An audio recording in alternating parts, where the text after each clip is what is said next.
वक्त रामनगर वो पहुंच चुके हैं, क्योंकि लोग वहां पर भी मौजूद थे, कार्यकर्ता रास्ते में भी काफी खड़े हुए थे।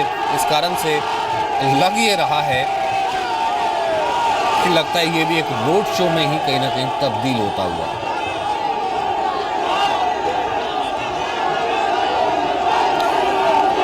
लाल बहादुर शास्त्री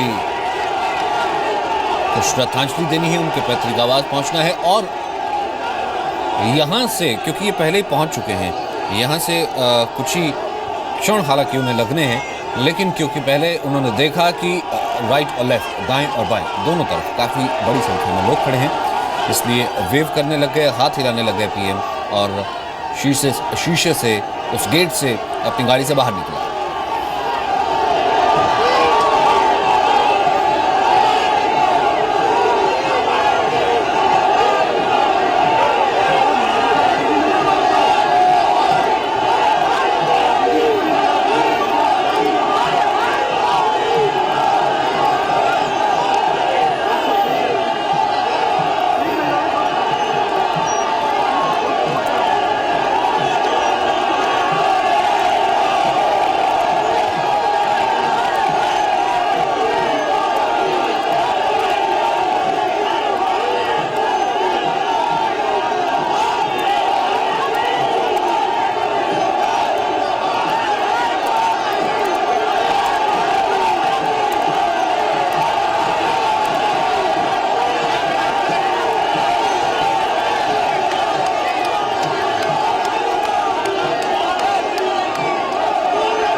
तस्वीर हम ये कह सकते हैं कि ये एक नज़दीक का चित्र हम ये कह सकते हैं पीएम मोदी, क्योंकि जैसे ही काफिला बिल्कुल नज़दीक पहुंचा, राइट और लेफ्ट दोनों तरफ लोग काफ़ी ज़्यादा खड़े हुए थे, अभिनंदन कर रहे थे, और उन्हें मालूम था कि पीएम का ये काफिला, ये कॉन्वॉय पहुंचने वाला है, किसी भी वक्त पहुंच सकता है।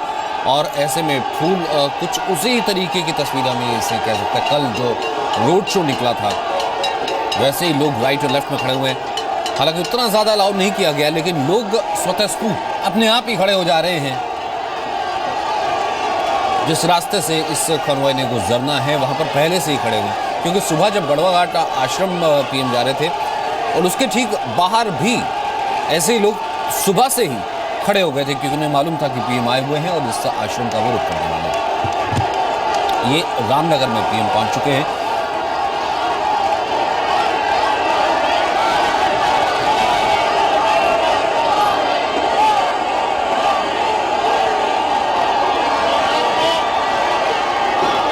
इससे पहले कहा जा रहा था कि गढ़वा घाट में वो संबोधित करेंगे, लेकिन क्योंकि आश्रम में मौजूद थे, मठ में मौजूद थे, मठ के मठाधीश वहाँ पर मौजूद थे, पूजा अर्चना की गई थी, इसलिए बेहतर उन्होंने समझा कि उस मंच का प्रयोग भाषणों के लिए ना किया जाए। और रामनगर यहाँ पर पहुंचे लोग काफ़ी ज़्यादा थे, इस कारण से एक रोड शो में तब्दील होता हुआ पीएम का ही पूरा काफिला।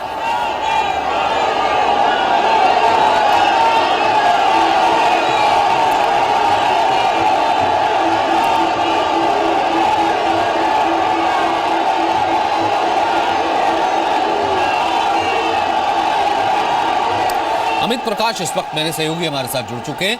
अमित, रामनगर पहुंच चुके हैं और रामनगर में भी कुछ वैसा ही हुजूम, कुछ वैसा ही रश, क्या तस्वीरें इस वक्त जहां खड़े हैं आप वहां से हमें दे पा रहे हैं और बता पा रहे हैं? जबरदस्त उत्साह के बीच प्रधानमंत्री पहुंच चुके हैं यहाँ और लोगों का अभिवादन स्वीकार कर रहे हैं। आप सीधी तस्वीरें रामनगर के उस जगह से देख रहे हैं जहां प्रधानमंत्री अभी अभी अपनी गाड़ी से बाहर निकले हैं, उतरे हैं, और उसके बाद अब वो यहाँ से मंच पर पहुंचेंगे लाल बहादुर शास्त्री जी की प्रतिमा पर माल्यार्पण करने के लिए। जबरदस्त उत्साह है लोगों के बीच। सीधी तस्वीर देखिए आप, जिस तरीके से लोग उनको मिल रहे हैं, और कॉर्डन ऑफ किया गया है पूरे इलाके को। जो हिस्सा, जो सड़क की दोनों तरफ का हिस्सा है, उसको घेरबंदी से बंद किया गया है, और अब मंच की कर रहे हैं प्रधानमंत्री जी माल्यार्पण के लिए। तस्वीरें आप देख रहे हैं, हर तरफ से सिर्फ मोदी मोदी की आवाज के बीच पूरा जो ये रामनगर का इलाका है, जहां इस वक्त नरेंद्र मोदी मौजूद हैं, वहां हर तरफ से लोग उनकी एक झलक पाने के लिए, उन्हें एक बार अपनी तरफ ध्यान आकर्षित करने के लिए उनका कार्य कर रहे हैं। और अब अपने चिर परिचित अंदाज में नरेंद्र मोदी ने अभिवादन स्वीकार किया लोगों का, हर तरफ हाथ हिला के, और उसके बाद अब उसी मंच से वो सबका अभिवादन स्वीकार कर रहे हैं। सबको हाथ हिला के सबका अभिवादन वो स्वीकार कर रहे हैं।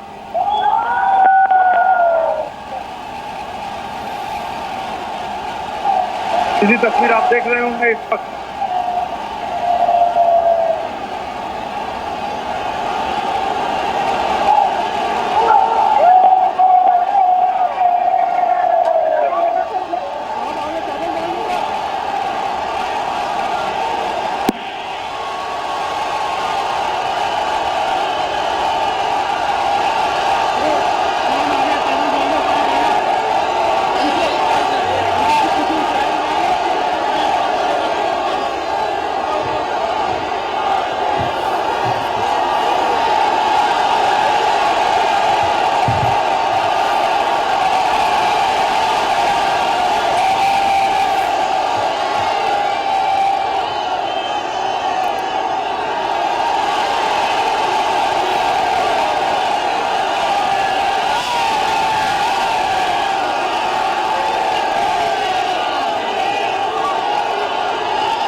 अमित, सुन पा रहे हैं आप मुझे?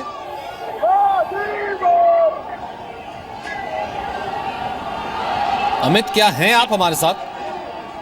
जी, मैं सुन पा रहा हूँ। और इस वक्त नरेंद्र मोदी लाल बहादुर शास्त्री जी की प्रतिमा पर माल्यार्पण करने के बाद उस गली के रास्ते अब आगे निकल पड़े हैं। जो पूर्व प्रधानमंत्री लाल बहादुर शास्त्री जी का घर है, वहां जा रहे हैं। वहां तकरीबन 27-28 लोग वहां पर उस वक्त मौजूद हैं। एक लिस्ट है 26-27 लोगों की, जिनसे नरेंद्र मोदी मुलाकात करेंगे। वहां एक थोड़ा सा संगीत का कार्यक्रम है, वहां पर वो 10 मिनट के लिए रुकेंगे और उसके बाद फिर वहां से उनकी रवानगी हो जाएगी रोहने के लिए। तो इस वक्त मैं देख पा रहा हूं प्रधानमंत्री नरेंद्र मोदी को उस घर की तरफ बढ़ते हुए, जिस घर में पूर्व प्रधानमंत्री लाल बहादुर शास्त्री जी रहते थे और अब अभी भी उनके परिवार के कुछ लोग उस घर में रहते हैं। नरेंद्र मोदी अब उस तरफ उस घर के प्रवेश द्वार के बेहद करीब हैं और वहां तक पहुंच गए हैं उस कार्यक्रम में शामिल होने के लिए।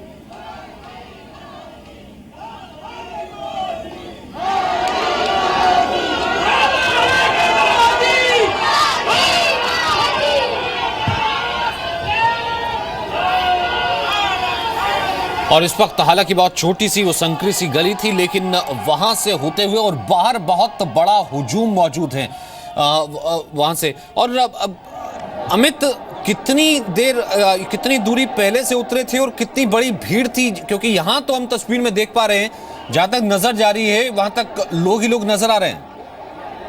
बिल्कुल, देखिए सचिन, तैयारियां इस हिसाब से की गई थी क्योंकि पूरा जो रामनगर का क्षेत्र है, सुबह से ही सड़क के दोनों किनारे जिस रास्ते से, जिस रूट से पीएम मोदी को यहाँ पहुंचना था, पर पुलिस तैनात कर दी गई थी। और जिस जगह पे, जिस चौराहे पर हम अभी थोड़ी देर पहले बता भी रहे थे कि ये द्वार जो लाल बहादुर शास्त्री जी का जहाँ मकान है, वहाँ जो मुख्य द्वार है उसके ऊपर जय जवान जय किसान जो नारा उन्होंने दिया था वो लिखा हुआ है। उसको लाल बहादुर शास्त्री द्वार के नाम से ही जानते हैं। उस द्वार पर पहुंचने के बाद जो दोनों तरफ के इलाके थे, सड़क के दोनों हिस्से थे और बीच में वो छोटा सा चौराहा है जहाँ लाल बहादुर शास्त्री जी की प्रतिमा है, वहां तक पहुंचने से पहले के तकरीबन 1.5 से 2 किलोमीटर के स्पेस के दोनों तरफ आरपीएफ और साथ साथ पीएसी और यूपी पुलिस के साथ साथ एसपीजी के जवान भी तैनात थे और पूरे इलाके को दोनों तरफ से रस्सी से बांध के और कॉर्डन ऑफ किया गया था ताकि जो लोग दोनों तरफ सड़कों के खड़े हैं वो बीच मार्ग में अवरोध उत्पन्न ना हो उसकी वजह से और क्लियर पैसेज मिले पीएम को। तो पीएम यहाँ पहुंचे, उसके बाद अब माल्यार्पण करने के बाद उस गली से होते हुए अब वो प्रवेश कर चुके हैं लाल बहादुर शास्त्री जी के मकान में, जहां जिस कार्यक्रम के बारे में मैं जिक्र कर रहा था उस कार्यक्रम में शामिल होने के लिए। तो ये आज आखिरी दिन, और आखिरी दिन तमाम घमासान के बीच अपनी अपनी ताकत झोंक दी है सारी पॉलिटिकल पार्टीज ने, और बीजेपी का पूरा केंद्र अब रामनगर और रोहनिया पर केंद्रित हो गया है। जैसे जैसे आज शाम को वक्त करीब आ रहा है चुनाव प्रचार के खत्म होने का, रोहनिया में प्रधानमंत्री अब से कुछ देर बाद रोहनिया के लिए रवाना होंगे और वहां जनसभा को एक रैली है वहां उनकी, वहां उसको संबोधित करने के बाद वो वापस आएंगे बाबतपुर और उसके बाद दिल्ली के लिए रवाना हो जाएंगे। तो आज का एक एक मिनट, या यूं कहें सचिन की एक एक सेकंड, हर एक सियासी पार्टी के लिए बहुत अहमियत रखता है, क्योंकि आज शाम को चुनाव प्रचार खत्म हो जाएगा और उसके बाद 8 तारीख को वोटिंग है। तो अब सारी ताकत अपने इंटेंसिटी पर सारी पॉलिटिकल पार्टी ने झोंक रखी है। और ये हालांकि अगर देखा जाए अमित, इसका जिक्र तो हम 3 दिन से कर रहे हैं, ये भी अपने आप में कोई कम चुनौती भरा काम नहीं है। हालांकि इस वक्त एंटर कर चुके हैं वो घर में कि संकरी गलियों से एक एसपीजी प्रोटेक्टिव पीएम इस तरीके से निकले और ऊपर लोग खड़े हैं छतों पर, कोई फूल बरसा रहा है, कोई माला नीचे फेंक रहा है, यानी कि ये भी अपने आप में कोई कम जोखिम नहीं है। देखिए सचिन, मैं एक बहुत महत्वपूर्ण बात आपको बताना चाहूंगा। जिस गली से वो रास्ता तय करते हुए तकरीबन 100 से 200 मीटर का रास्ता वो होगा जो तय करके पीएम वहां तक पहुंचे हैं, ऊपर तक हर घर में जो लोग मौजूद हैं, जो घरों में रहते हैं, वो उसके ऊपर खड़े हैं। पुलिस वाले साथ में नहीं खड़े हैं, सिर्फ वो स्थानीय निवासी है, सिर्फ उस घर का मालिक है, सिर्फ उस घर में रहने वाला किराएदार है, जो ऊपर से नरेंद्र मोदी को देख रहा है, फूल बरसा रहा है, नरेंद्र मोदी भी उसको देख रहे हैं, अभिवादन स्वीकार कर रहे हैं, लेकिन कोई पुलिस वाला उन छतों पर तैनात नहीं है। ये अपने आप में एक कॉन्फिडेंस होना चाहिए।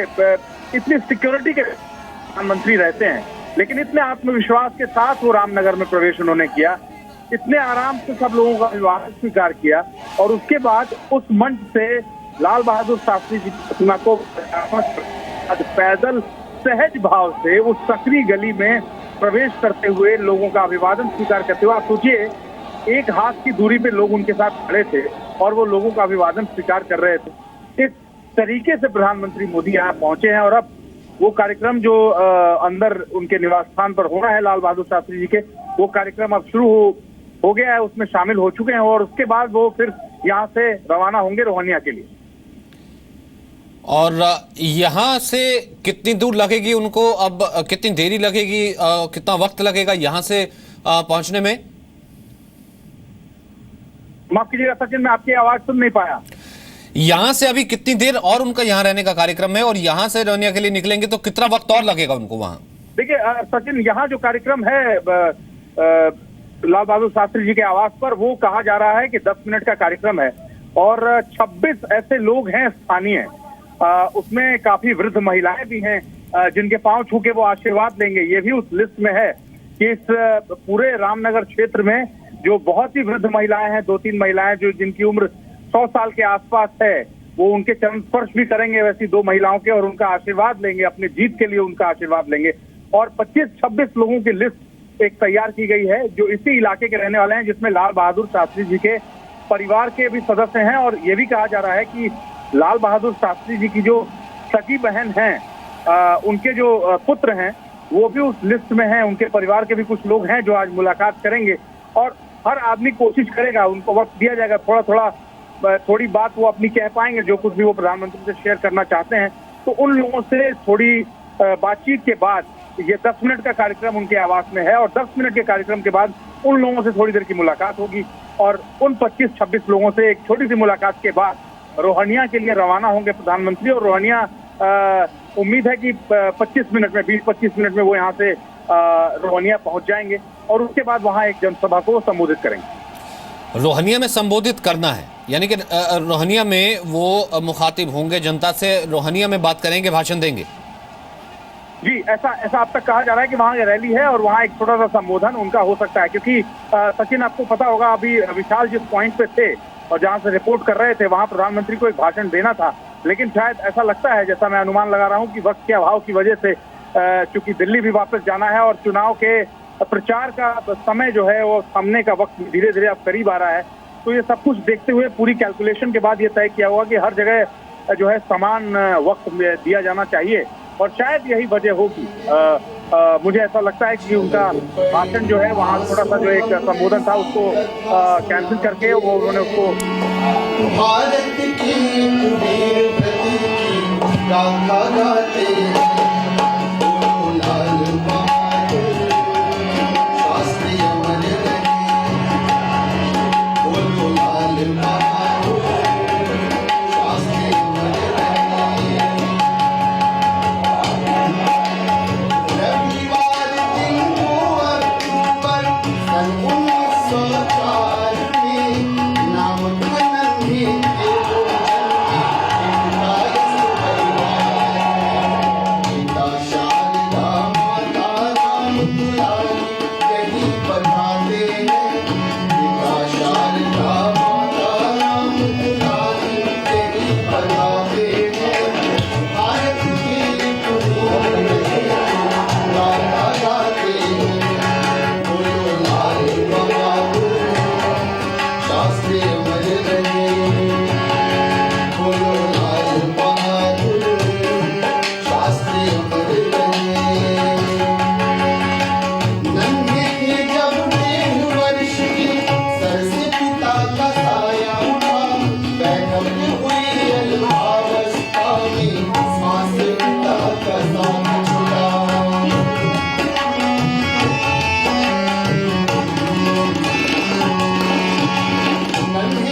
नानक जी कहते थे, नानक नन्हे मैं रहा जैसे नन्हे धूप, नानक नन्हे मैं रहा जैसे नन्हे धूप, और रूप सुख जाएंगे खूब खूब की खूब।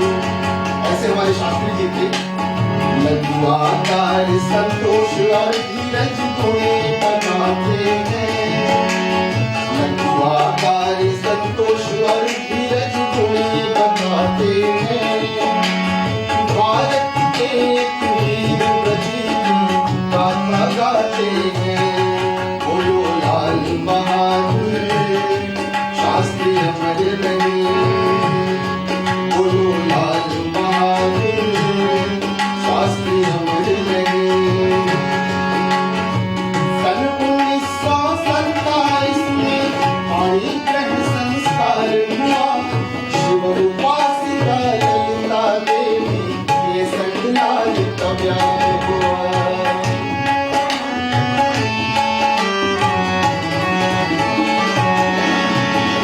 सन 1927 में पाणी ग्रहण संस्कार हुआ, शिव उपासिका ललिता देवी के संग लाल का ब्याह हुआ। ये देश को सत्तर की इतिहास बताते हैं, ये देश को सत्तर की इतिहास बताते हैं। भारत के वीर नदी की गाथा गाते हैं, बोलो लाल बहादुर शास्त्री अमर रहे।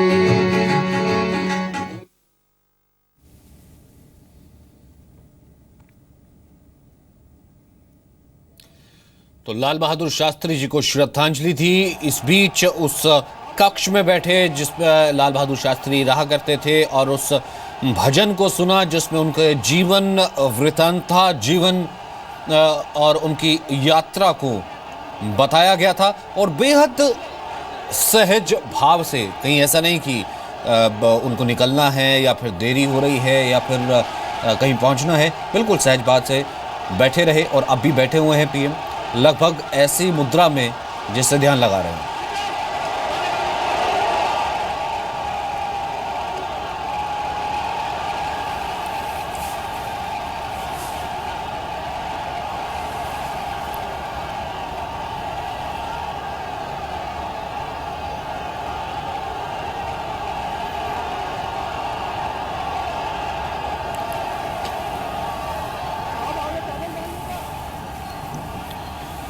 और यहाँ से निकलने वाले हैं पीएम लगभग किसी भी क्षण, हम ये कह सकते हैं लगभग 5 से 7 मिनट, और जिसका जिक्र हम पहले भी कर रहे थे। बाहर की तरफ गाड़ी रुकी है और अंदर लगभग 100 से 150 मीटर तो हम ये कह सकते हैं कि रास्ता तो होगा ही, पैदल संकरी गलियों से अंदर पहुंचे हैं और इस वक्त भजन सुन रहे हैं।